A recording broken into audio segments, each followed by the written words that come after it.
बहुत पुराने ज़माने की बात है। पहाड़ों के दामन में एक छोटा सा खूबसूरत गांव था। सुबह को परिंदे गाते थे, हवा में फूलों की खुशबू थी और नदी का पानी गुनगुनाता था। लेकिन उस गांव के एक पुराने घर में 4 बहनें रहती थीं, जिनकी ज़िंदगी बिल्कुल खुशगवार नहीं थी। उनका नाम था फरीदा, शाहीन, सहर बानो और सबसे छोटी मुबशरा। उनके अब्बा जान दुनिया से जा चुके थे और अब वो अपनी सौतेली माँ बेगम शहनाज के घर में रहती थीं। बेगम शहनाज की अपनी एक बेटी थी जिसका नाम सुनीहा था। सुनीहा को सब कुछ मिलता था, आराम, अच्छा खाना, नए कपड़े, और चारों बहनों को मिलता था बस काम और सिर्फ काम।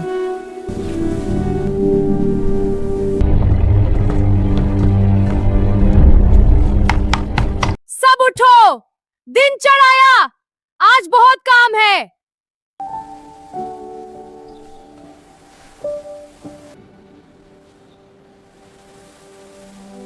चलो मुबशरा, उठो, देर हो जाएगी। चारों बहनें उठकर बाहर सहन में आईं। बेगम शहनाज खड़ी थी। उसकी बेटी सुनीहा अभी तक अपने नर्म बिस्तर पर आराम से सो रही थी। बेगम शहनाज ने चारों बहनों को लाइन में खड़ा किया। उसकी आंखों में ना मोहब्बत थी ना नरमी। फरीदा, आज तुम पानी भरोगी, कपड़े धोगी और पूरा सहन साफ करोगी। जी। शाहीन, तुम खाना पकाओगी और छत साफ करोगी। जी।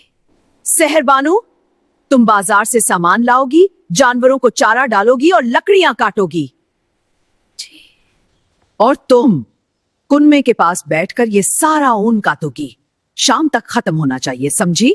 मुबशरा ने ऊन का बड़ा ढेर देखा। उसका दिल भारी हो गया, लेकिन उसने कुछ नहीं कहा। बेगम शहनाज अंदर चली गई। चारों बहनें एक दूसरे को देखने लगी। आज भी वही हाल। चलो शिकायत नहीं करते, काम शुरू करते हैं। चारों बहनें अपने अपने काम में लग गईं। फरीदा कुएं से पानी भर रही थी। बार बार भारी डोल ऊपर नीचे करती, पसीना उसके चेहरे पर आ जाता, लेकिन वो रुकती नहीं थी। फिर कपड़ों का बड़ा ढेर लेकर बैठ गई और धोना शुरू कर दिया। उसके हाथ सुर्ख हो गए, लेकिन होठों पर शिकायत ना आई। शाहीन खड़ी थी। आग बहुत तेज थी, धुआं आंखों में जा रहा था, लेकिन वो खाना पकाती रही। बर्तनों का ढेर देखकर भी उसने हिम्मत नहीं हारी। सहर बानू बाजार से भारी बोझ उठाए वापस आ रही थी। कंधे थक गए थे, लेकिन चेहरे पर शिकायत नहीं थी। आते ही कुल्हाड़ी उठाई और लकड़ियां काटने लगी। और मुबशरा कुएं के पास बैठी ऊन काट रही थी। छोटे छोटे हाथ तेजी से चल रहे थे। धूप तेज थी, पसीना आ रहा था, लेकिन मुबशरा का चरखा रुकता नहीं था। इधर घर के अंदर सुनीहा आराम से अपने कमरे में लेटी थी। बेगम शहनाज उसके लिए नाश्ता लेकर आई। लो खा, नाश्ता करो। अम्मा, मुबशरा अभी तक कुएं के पास बैठी है। तो क्या यही उनका काम है? तुम अपने आप को देखो।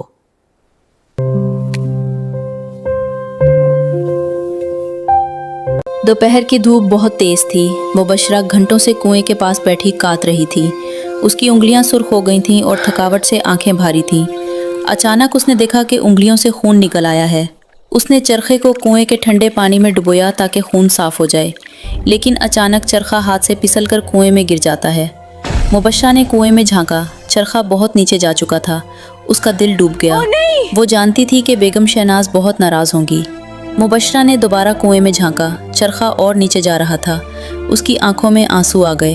कुछ देर सोचती रही, फिर उसके चेहरे पर एक फैसले की चमक आई। और अम्मा जी नाराज हो जाएंगी, क्या करूं? मुबशरा ने कुएं में छलांग लगा दी। ठंडे पानी की बजाय मुबशरा को लगा जैसे कोई नरम रोई ने उसे थाम लिया हो। वो आहिस्ता आहिस्ता नीचे उतरती गई। जब आंखें खोलीं तो सामने एक हैरत अंगेज दुनिया थी।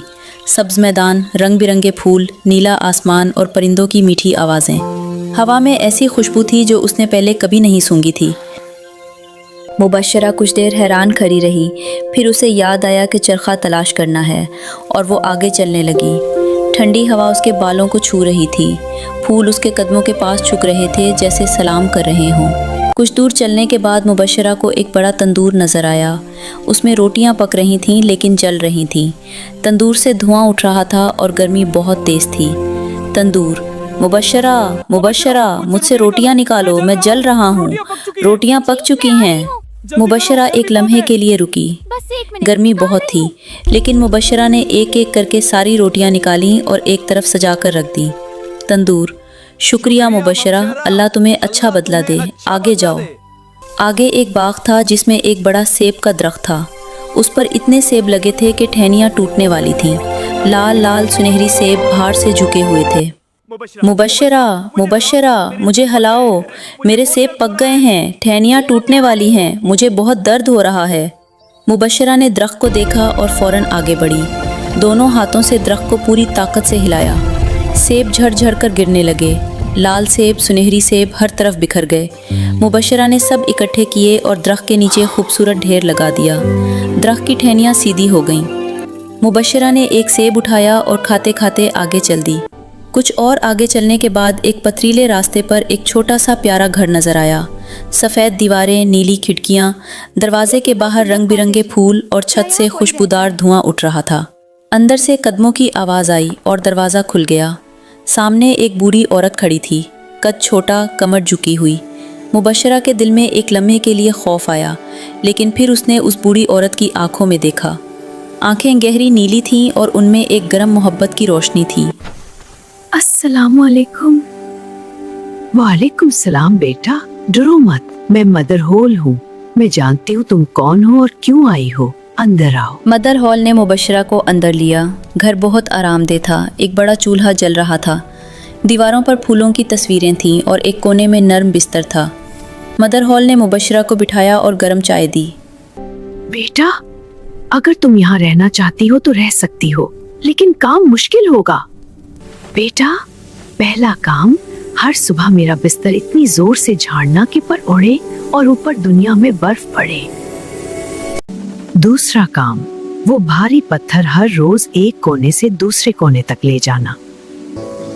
सो डोल पानी निकालकर बाग में डालना और हर शाम ये ऊन का ढेर काटना है। मुबशरा ने ऊन का ढेर देखा और मुस्कुराई। घर में भी यही काम था। ये तो मुझे आता है। शाबाश बेटा।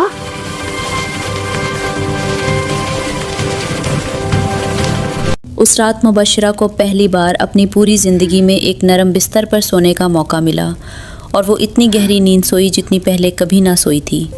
अगली सुबह मुबशरा ने बिस्तर पूरी ताकत से झाड़ा। सफ़ेद पर हवा में उड़े और ऊपर दुनिया में बर्फ़ पड़ गई। फिर पत्थर धकेला, सांस फूली, पसीना आया, लेकिन वो रुकी नहीं और आखिर पत्थर अपनी जगह पर पहुंच गया। फिर 100 डोल पानी निकाला और शाम को ऊन काती। मदर हॉल ने देखा और खुश हुई। इधर गांव में शाम हो गई थी।